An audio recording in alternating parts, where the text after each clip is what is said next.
There's a moment that almost no one talks about, not because it didn't happen, but because it happened behind a closed door, in a private wing of a palace, where cameras don't go and sources speak only in whispers.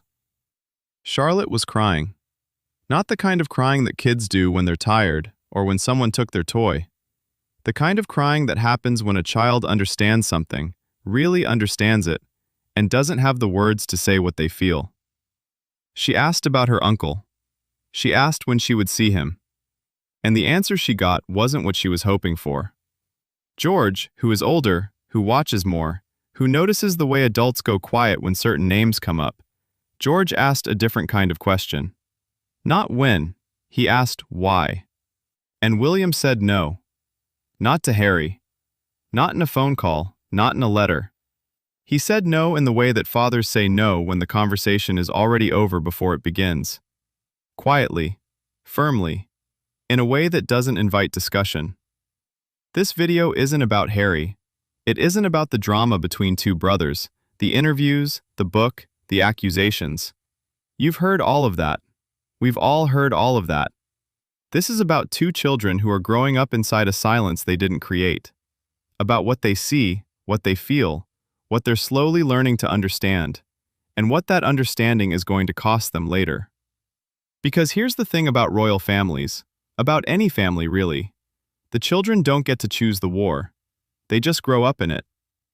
And if you've ever been that child, if you've ever sat at a table where two adults weren't speaking and felt that tension in your chest without knowing what to call it, then what I'm about to tell you is going to feel very familiar. Stay with me. Let's start with what we actually know. Not speculation, not gossip, but the pieces that have come out through people close to the Wales family over the past year and a half. George is 12 now. 12 is not a small child. 12 is old enough to Google things. Old enough to have friends whose parents talk at dinner. Old enough to have heard the name Meghan Markle in a context that made him curious about why that name makes his father's jaw tighten. Charlotte is 9. 9 is old enough to notice when Mum looks tired in a specific way. Old enough to know that some questions make the room go strange. Old enough to remember things. And Louis? Louis is 6, and 6 is its own world entirely, but even 6-year-olds feel the shape of a family, the warmth and the cold spots, who is mentioned and who is not. These 3 children have a cousin named Archie. He is 5 years old. They have never spent real time with him. They have a cousin named Lilibet who is almost 4. Same story. Think about that for a moment.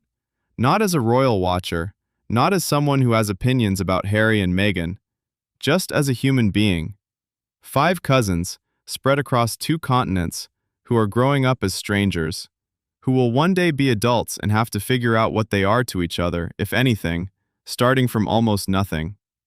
George and Charlotte know that Archie exists. They know he's their cousin. What do they know beyond that? What picture do they have of him? A photograph? A name that gets spoken carefully? Sources who have spoken to people in Kate's circle, and I want to be careful here because in this world, source covers everything from genuine insiders to people who knew someone who once attended an event. But sources consistently describe Kate as someone who is deeply uncomfortable with this particular silence. Not with the conflict itself, not with what Harry did or said, but with the specific effect it's having on her children. She has been described as someone who thinks in terms of her children's future. Not just the crown, not just the institution, but her kids as people. What kind of people they're going to be. What wounds they're going to carry. And the wound she's watching form in real time is the wound of unexplained absence, of someone who should be there, who isn't, and no one will say exactly why. Because here's what happens when adults don't explain things to children. Children explain it to themselves. And children are not kind explainers. Children fill gaps with the darkest available material. They assume fault. They assume they did something. They wonder if love is something that can just stop, without warning, without reason, because they're watching it happen. George asks questions. George is the kind of child, by all accounts, who pays attention. He has watched his father shake hands with strangers and laugh at their jokes and put a hand on their shoulder. He has watched his father perform warmth for people he will never see again. And somewhere in that observation, a 12-year-old brain is working on a problem. If Dad can be warm with strangers, what does it mean that he is cold with his brother? That's not a question with a good answer. Not for a 12-year-old. Not for anyone. Charlotte's response is different. Where George observes, Charlotte, by most accounts, feels. She is emotionally perceptive in the way that some children are. The ones who walk into a room and immediately know if something is wrong, who notice micro-expressions, who ask, "Are you okay?" before you've said a word. She would feel the weight of this differently than George does. Less as a puzzle, more as a pressure. A grief without a name. And this is where it becomes important, really important, to remember something about William specifically. William lost his mother when he was 15. Diana died, suddenly and violently, in a tunnel in Paris, and from that moment on, William has lived with a very specific relationship to absence, to people who disappear, to love that ends without warning. He knows what it does to a child. He knows it not theoretically, he knows it in his body. He knows it in the way he still, apparently, finds it difficult to talk about her publicly without visible effort. He knows it in the charity work he's dedicated decades to: mental health, grief, the interior lives of children who are struggling.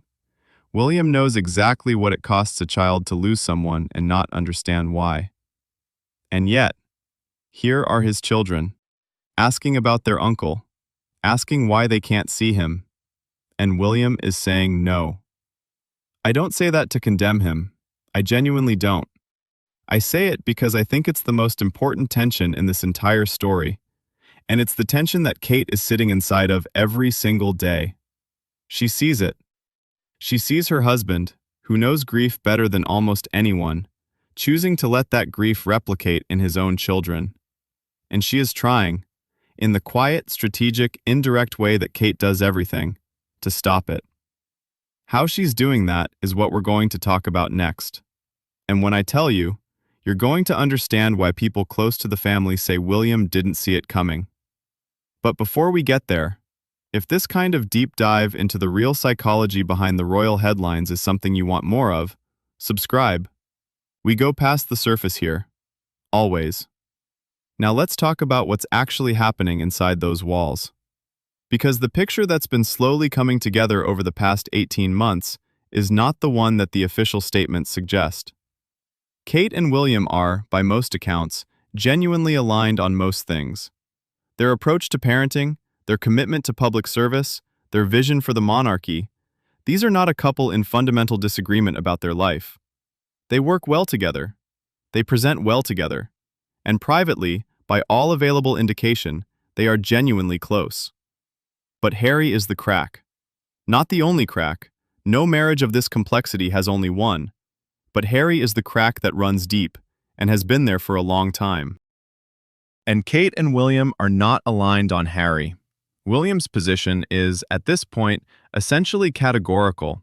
The trust is gone. The things Harry said publicly, in the book, in the interviews, on camera, in front of the entire world, cannot be unsaid. There is no apology that rewrites that tape. The relationship is not repairable, or, if it is not repairable now, and possibly not in this decade. William is done. Kate's position is more complicated, and I think this is where the mainstream coverage gets it badly wrong, because they tend to frame her as either the cold one who cut Harry off, or the sympathetic one who wants peace. Neither of those is quite right. Kate is not warm toward Harry. Whatever personal affection existed between them, and it was always complicated, always layered, has been significantly damaged by what happened. She is not sitting in Windsor longing for the days when Harry would come to Sunday lunch. What she wants is something more specific. She wants her children to have an uncle. She wants George and Charlotte and Louis to have a relationship with their cousins. She wants the next generation to not inherit the wound of this one. And she is watching that window close.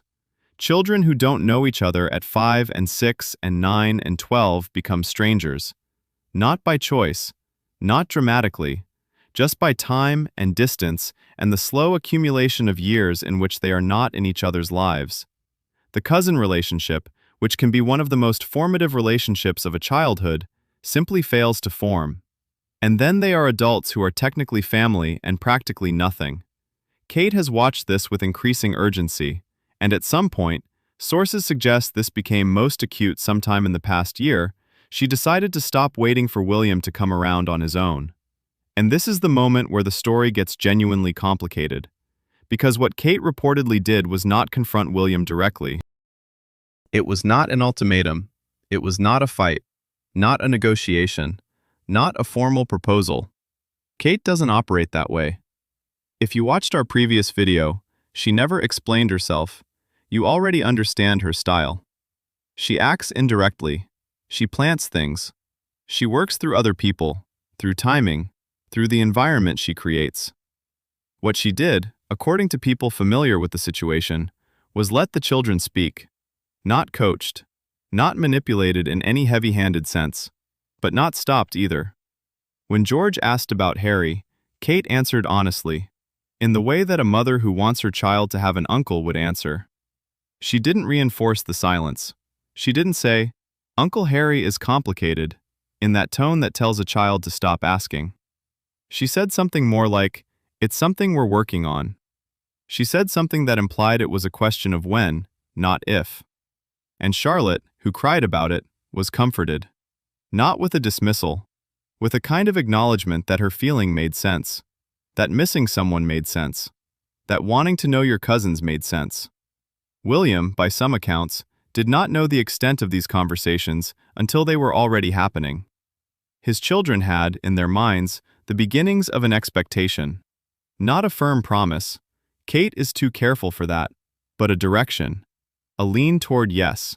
A sense that this was something their mother thought was going to happen. And when it got back to William, when he understood what was in his children's heads, he was, depending on which account you believe, either quietly unsettled or genuinely caught off guard. Because now it wasn't just his position versus Kate's position, it was his position versus his children's expectation. And those are two very different conversations.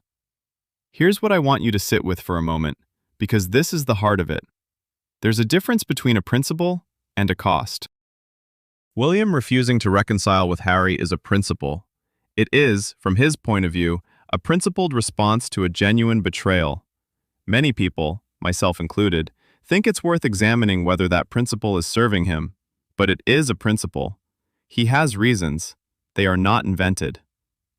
But when your 12-year-old son is asking why he can't see his uncle, and the answer is, because of things that happened between adults before you were old enough to understand them, that principle starts to have a face, and the face is your child's face. That's what Kate engineered. Not cruelly, not cynically. She let her children's natural feelings become visible, in a context where William had to reckon with them. She made the cost of his position concrete, human, and impossible to argue with the way you can argue with an abstract position. Is that manipulation? Maybe. Or maybe it's what mothers do when they see their children being hurt by something that doesn't have to hurt them. Maybe the line between manipulation and advocacy is thinner than we'd like to believe. What I know is that it worked, at least partially. Because the conversation in that household is no longer just about William and Harry. It is now also about George and Charlotte and Louis. And that is a fundamentally different conversation. Whether it ends differently is still an open question. And we're going to get into that, what happens next, what the realistic outcomes are, and what the history of this family tells us about how these things tend to go. But I want to know what you think first. In the comments, do you think Kate was right to do this? Not was it clean, not was it perfect. Was she right? I read every comment. Tell me. Let's talk about what William actually knows, because I think this is where the story becomes almost unbearably human. There is an interview, and if you've spent any time in this space, you've probably seen fragments of it, where William talks about his mother. About grief. About the particular cruelty of losing a parent suddenly, without preparation, without the chance to say what you needed to say. He speaks about it carefully, the way people speak about things that still have edges. And what he describes, in essence, is this. The not knowing is the worst part. the silence around it, the way that adults, trying to protect him, actually left him more alone with it. He has said, in various forms, across various contexts, that he wishes someone had just talked to him, honestly, about what happened, about why, about the feelings that didn't have names yet.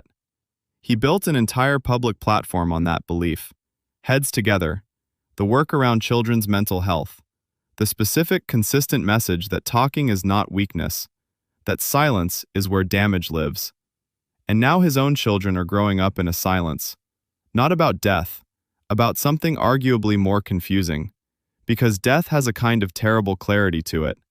What George and Charlotte are living with is something murkier. Someone who is alive. Someone who is technically family.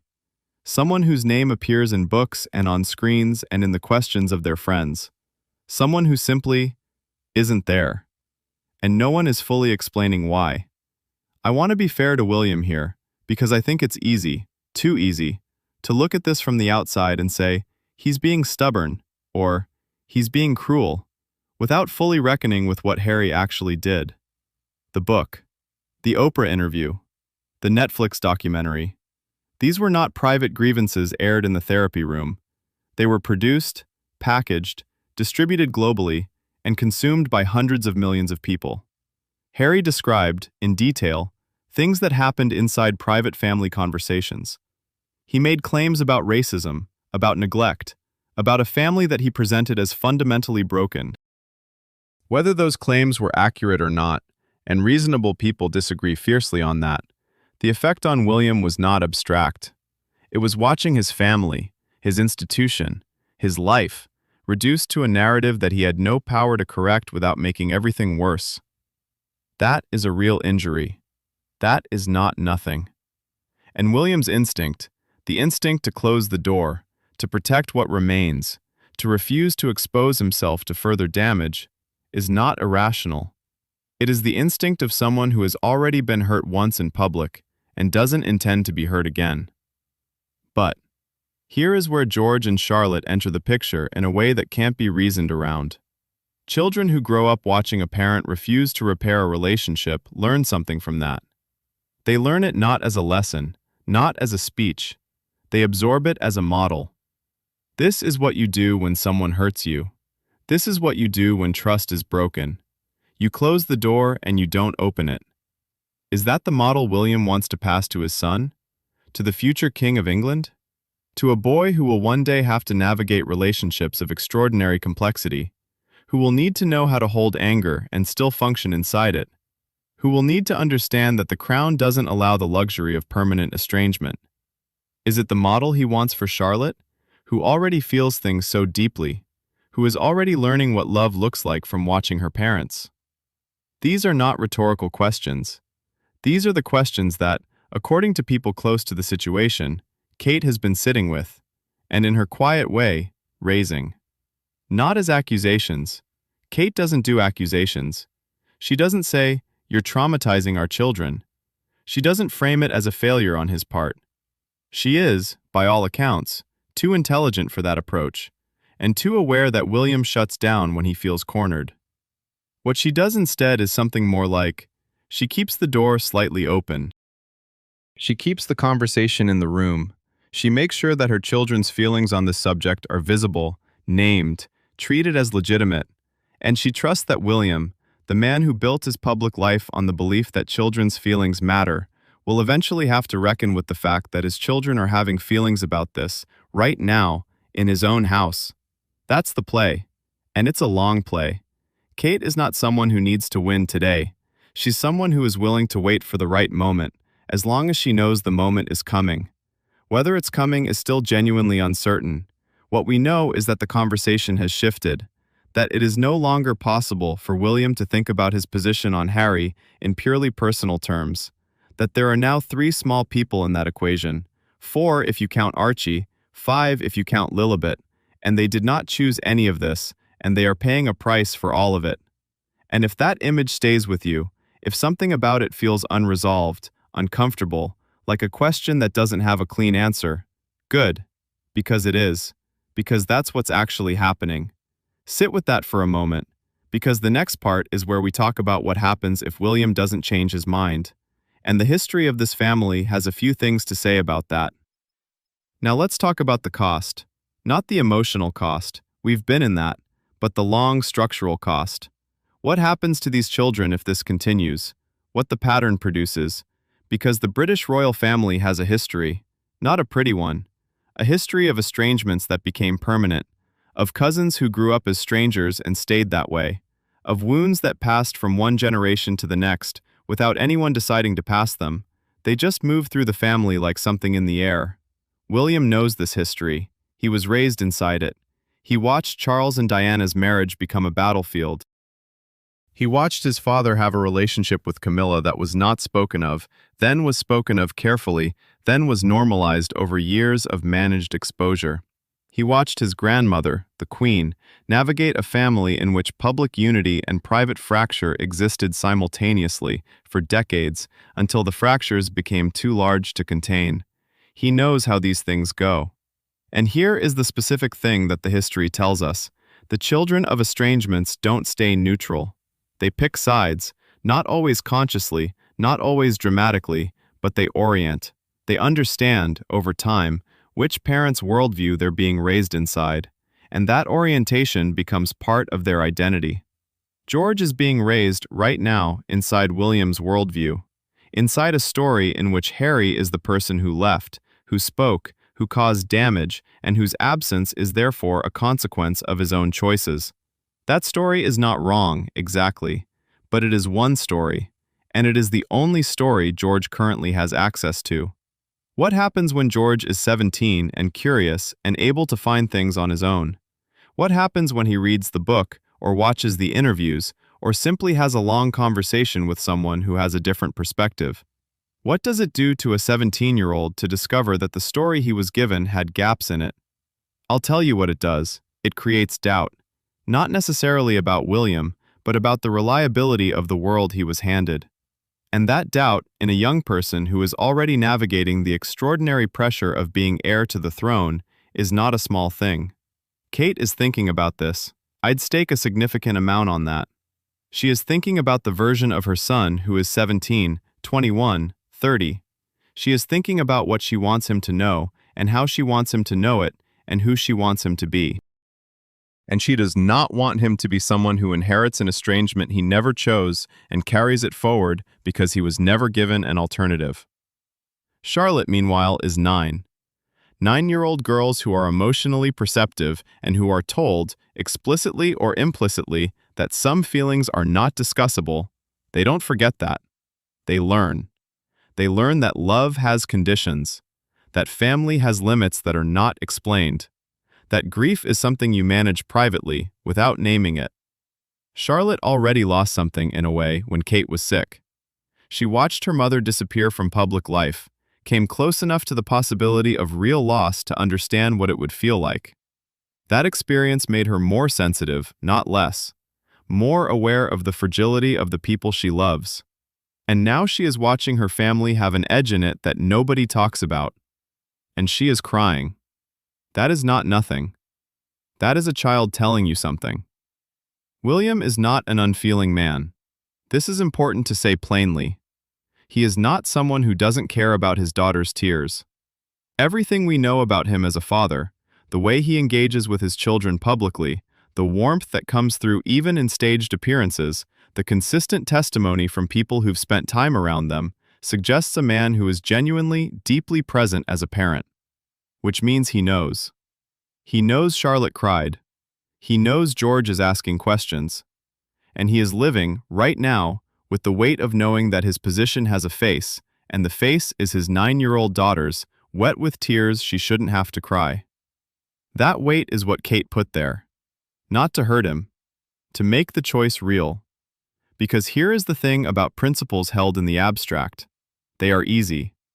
You can maintain a position about Harry indefinitely when it exists only as a concept, as a decision made in the privacy of your own mind. You can be resolved. You can be certain. But when your resolution is making your daughter cry, that's a different kind of test. And William is in it, right now. And the outcome is not written yet. And what happens next? What this family decides or fails to decide in the next year or two will shape who George and Charlotte and Louis become in ways that none of them can fully see yet, which is exactly why it matters, which is exactly why what Kate is doing, quiet, strategic, maternal, and completely without the drama that this story could easily be told with, is the most important thing happening in this family right now. Not the feuds, not the headlines. This. Don't go anywhere, because in the final part, we're going to talk about how this ends, or how it doesn't, and what the children of this family are going to carry forward, either way. If you're finding this valuable, if this is the kind of analysis you don't get in the usual royal coverage, leave a like. It genuinely helps this reach people who want to think about these stories more carefully. And I'll see you in the next part. Let's talk about how this ends. The honest answer is, we don't know. And anyone who tells you they do is selling you something. But history is instructive. And the specific history of this family, not as tabloid fodder, not as soap opera, but as a multi-generational institution that has navigated estrangements before, has a few things to tell us about the realistic range of outcomes. The first possibility is the one that feels most comfortable to imagine. William softens. Not because Harry apologizes, that ship has probably sailed in terms of the specific form William would need, but because his children's needs become louder than his own hurt. Because George turns 13, then 14, and starts asking questions that require real answers. Because Charlotte's tears accumulate into something William can't look past anymore. Because Kate, patient and consistent and present, keeps the door slightly open until it becomes easier for William to walk through it than to keep holding it shut. This happens in families, not dramatically, not with a press release. It happens in small increments, a message that gets a reply, a birthday acknowledged, a video call that goes better than expected, a gradual thaw that nobody narrates because there's nothing to narrate, until suddenly it's just different. Until George and Archie are teenagers who text each other occasionally and have a tentative, cautious, real relationship that didn't exist before. That outcome is possible. I would not say it's likely on any specific timeline, but it is possible, and Kate is, I think, genuinely betting on it. The second possibility is harder to say out loud, but it has to be said. Nothing changes. William holds his position. The children grow up, as millions of children have grown up, carrying a family shape that has a missing piece in it. George becomes king, one day, in a context where his uncle is a stranger who lives in California and occasionally appears on television. Charlotte becomes whoever Charlotte becomes, carrying that early grief quietly the way she learned to carry it. Louis, too young to remember any of this as a moment, simply inherits the shape of the family as it is. This also happens in families, more often than we'd like to admit. The ruptures that feel temporary sometimes aren't. The doors that feel partially open sometimes close, and the children adapt, because children always adapt, but adaptation is not the same as being whole. And there is a third possibility, the one that the history of the royal family specifically suggests, and it is perhaps the most interesting. The reconciliation happens, but it happens with the next generation, not this one. George and Archie find each other as adults, independently, outside the gravitational field of their father's conflict. They meet at an event, or through mutual contacts, or simply because they are curious about each other in the way that cousins can be curious about a person who shares their blood and their strange inherited position in the world. And they build something, quietly, that their fathers never could. This is not a fantasy. This has happened inside this family before. Estrangements that seemed permanent in one generation became ordinary relationships in the next, because the people carrying the original wound were no longer the only people in the room. George will one day be king. Archie will one day be his cousin, a private citizen, free from the institution, living whatever life he builds. They might need each other in ways that are not yet obvious. They might want each other, simply as people, in ways that have nothing to do with the conflict their fathers lived inside. Children are not their parents' wounds, not if someone keeps reminding them that they don't have to be. And this is the thing about Kate that I keep coming back to, the thing that makes her, in this story, the most important figure, not the most dramatic, not the most visible, but the most important. She is keeping that option alive. for her children. Every conversation she doesn't shut down. Every question she answers with something other than silence. Every moment she lets Charlotte's grief be a real grief rather than an inconvenient feeling to be managed. She is keeping a door open that William, left to his own instincts, might let close entirely. That is not a small thing. In a family that has a documented history of letting wounds become permanent, of passing estrangements from one generation to the next like inheritance, of choosing silence over the discomfort of repair, doing the opposite, even quietly, even indirectly, is an act of real consequence. Is Kate perfect in this? No. The move of letting her children develop an expectation before William had agreed, that's a complicated move. It put William in a position without his consent. It used the children, however gently, as leverage. There are people who would look at that and say it was a step too far, a boundary crossed. I understand that argument, and I'd ask you to hold it alongside this one. Kate watched her children hurt and decided to do something about it, in the only way available to her. Inside a marriage where the direct approach had already hit a wall. Inside an institution where the options are limited, with the tools she had. You can judge the method and still understand the motivation. You can think she went further than she should have and still believe she was trying to protect her kids. Those things can both be true. And maybe that is the most honest place to end. Not with a verdict. Not with a clear answer about who is right. William, who has genuine reasons for his position, or Kate, who has genuine reasons for hers. But with the acknowledgement that somewhere in a very large, very old, very complicated house, there are 3 children who didn't choose any of this, who are growing up inside a silence that doesn't belong to them, who are asking questions and crying tears, and slowly, in the way that all children slowly do, forming a picture of what love looks like and what family means and what happens when things break. And the adults in that house, all of them, are responsible for the picture those children are forming. George will remember this time. Maybe not the specific conversations, not the exact words, but the shape of it. The feeling of asking about someone and being met with a complicated silence. The feeling of watching his mother handle something his father wouldn't bend on. The feeling of a family that had an edge in it, that required careful navigation, that was not entirely at peace. Charlotte will remember crying. She will remember whether her tears were met with openness or management. She will carry that into every relationship she has for the rest of her life, the model of what it means when you miss someone and you're told, directly or indirectly, that the missing has to stay private. These memories will shape them, and whoever they become, whatever King George is, whatever Charlotte grows into, some part of that will have been formed here, in this disagreement, between these 2 people who love their children and disagree about what love requires.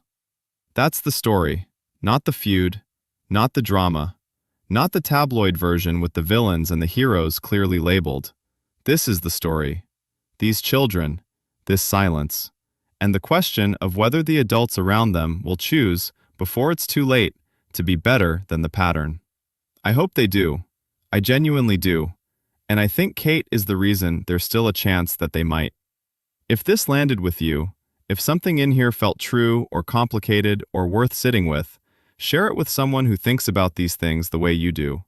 Not because of the royals, but because of what this story is actually about, which is just people, trying to protect their kids inside a mess they didn't entirely make, and not always knowing how. I'll see you in the next one.